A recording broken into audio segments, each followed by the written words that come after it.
네, 안녕하세요. 마인드 성형외과 이강우입니다. 오늘은 코 수술, 재수술, 재재수술을 하는 이유에 대해서 알아보는 시간 갖도록 하겠습니다. 이거는 근데 그 병원에 오시는 환자분들도 이제 약간 상식처럼 받아들이고 계시는 것 같아요. 첫 수술 상담할 때도 코는 한 번에 안 된다라고 알고 계시고 말씀하시는 경우가 많은데 그게 일면은 맞고 일면은 틀린 얘기인 것 같습니다. 근데 재수술이 많은 이유 자체가 제가 생각할 때는 모호함 때문인 것 같아요. 그러니까 제가 상담할 때도 항상 구체적으로 어떤 걸 좋아하는지를 계속 여쭤보고 구체적으로 좀 말씀해달라고 말하는 이유가 본인의 마음을 잘 몰라요. 사실은 원하는 게 뭔지, 높은 건지 좀 덜 높은 건지 더 높은 건지 더 짧은 건지 더 긴 건지 이런 거에 대한 모호함을 정확히 타겟을 맞추기가 어렵기 때문에 그거에 대한 모호함이 맞아지지 않았을 때 마음에 안 드는 거고 그걸 다시 수정하려고 수술하는 경우가 많은 것 같습니다. 그런 의미에서는 이제 디자인을 할 때 그리고 우리가 목표 지점을 정할 때 어느 정도로 하는 게 적당한 건가를 최대한 좀 구체적으로 맞추는 게 그 성공 확률을 더 높이는 과정인 것 같아요. 그게 첫 번째 이유인 것 같고 두 번째 카테고리는 코는 이게 가만히 있는 조직이 아니다. 실제적으로 진짜 많이 움직이는 조직이거든요. 제가 항상 하는 말이죠. 웃거나 이 땡기고 이렇게 하면 엄청 당겨주고 압력을 받고 움직이기 때문에 계속 변할 수도 있습니다. 그렇기 때문에 아까 말씀한 디자인적인 그 카테고리가 맞춰졌다고 해도 대개 상태를 유지하지 못하고 코끝이 떨어지거나 낮아지거나 흡수되거나 이런 일들이 항상 일어날 수 있거든요. 그렇기 때문에 그 유지의 측면에서 그게 잘 되지 않았을 때 그거를 좀 다시 찾아가는 과정이 또 두 번째 카테고리라고 할 수 있을 것 같아요.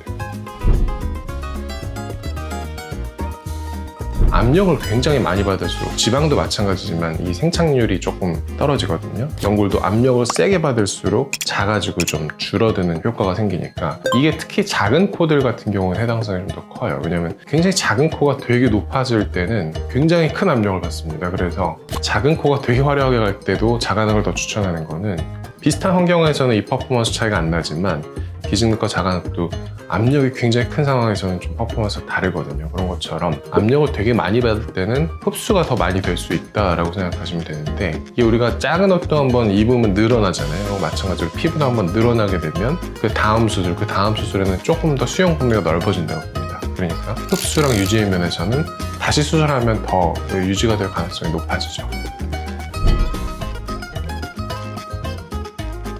그 환자분들 수술할 때 보면 고민이 많죠. 이거 이만큼 해야 되나? 좀 더 해야 되나? 막 되게 고민이 되는데 통용되는 상식은 조금 더 높이 하는 게 낫다.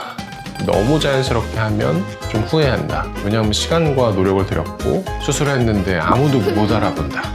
좀 억울하다. 뭐 이런 얘기를 하시는 분들이 있어요. 그러니까 조금 더 화려하게 하는 게 조금 더 낫다. 이렇게 생각하는 게 좀 보통의 상식입니다. 이게 물리적으로 구조를 만들어서 많이 높이는 거는 제가 많이 하는 일이고 할 수 있다라고 보는데 고민이 되는 거는 굉장히 얇은 피부일 때, 굉장히 작은 코일 때 이거를 굉장히 많이 높이면 비침이 생기거든요. 그러니까 이거를 일정 부분 이상 높일 때는 어느 정도의 리스크가 좀 따라옵니다. 그래서 굉장히 작은 코가 굉장히 커질 때는 그 부분을 좀 수용하고 가야 되는 부분이 있고 그런 면에서 뭐 자가능을 쓸 때 장점은 여기서 진피를 많이 뗄 수 있으니까 어떻게 보면 쿠셔닝을 주변으로 많이 하는 거죠. 구조로 봤을 때 굉장히 끝 포인트는 압력을 굉장히 많이 받기 때문에 여기 되게 윤곽선이 잘 보이거든요. 그쪽에 쿠셔닝을 점점 해놓으면 아무래도 좀 덜 보입니다. 그런 장치들을 많이 해야지 그렇게 갈 수가 있고 수술하는 입장에서는 이게 피부의 한계점 이런 것들을 저는 좀 넘어서려고 애를 쓰긴 하지만 굉장히 높아질수록 사실은 우리가 긴 장대가 휘어지기가 쉬운 것처럼 기술적으로 사실 더 어려워요. 그래서 거기서 이제 부작용 없이 휘어짐 없이 잘 유지해서 만드는 게 저희 이제 의사들이 서전의 입장에서도 되게 신경 쓰이고 되게 어려운 부분 중에 하나예요. 그걸 잘하는 게 어떻게 보면 좀 기술이라고 할 수 있겠죠. 번거로워 하시거나 좀 부담스러워 하시는 분도 있고 비용적인 부분도 있을 수 있고 항상 쓸 수 있다면 자가능이 제일 좋다. 이게 1번인 것 같고 근데 아까 말씀드린 것처럼 꼭 자가능을 써야 되냐? 저는 꼭 그렇게 생각하진 않거든요. 근데 두 가지 재료의 퍼포먼스 차이가 크게 나타날 때 그런 상황에서는 자가능이 확실한 우위가 있다고 생각됩니다. 그게 염증이 있었던 코들, 구축 코들, 굉장히 작은 코에서 굉장히 높아질 때 굉장히 많이 휘었던 코를 바로 잡을 때 이런 거 다 압력을 되게 많이 받는 순간들이거든요. 압력을 많이 받는 환경에서는 자가능이 퍼포먼스가 훨씬 좋다고 생각해요. 그런 경우 가끔씩 있어요. 왜냐하면 95%인데 내가 99%로 가겠다. 이런 목표를 갖는 분들이 있거든요. 굉장히 디테일하고 섬세해서 완벽한 이거를 추구하시거나, 사실 현실적으로 우리가 골격적인 비대칭성을 맞추는 거에도 좀 한계가 있거든요. 그거를 위해서 내가 이제 수술한다거나, 아니면 정말 맥시멈까지 높이 왔는데 더 높이고 싶다라고 하는 그런 카테고리에 가시거나, 그럴 때는 제가 말리죠. 이게 항상 수술은 우리가 리스크를 감수하면서 가는 거기 때문에 얻을 수 있는 이익보다 리스크가 더 크면 이건 안 하는 게 좋습니다. 이건 아무리 하고 싶어도 했을 때 만약에 잘못되거나 리스크가 커지면 굉장히 후회하는 일이 될 수 있거든요. 그래서 그 부분을 잘 생각하시면서 수술을 선택하시는 게 맞습니다. 정영지 씨 캐치, 마인드 캐치.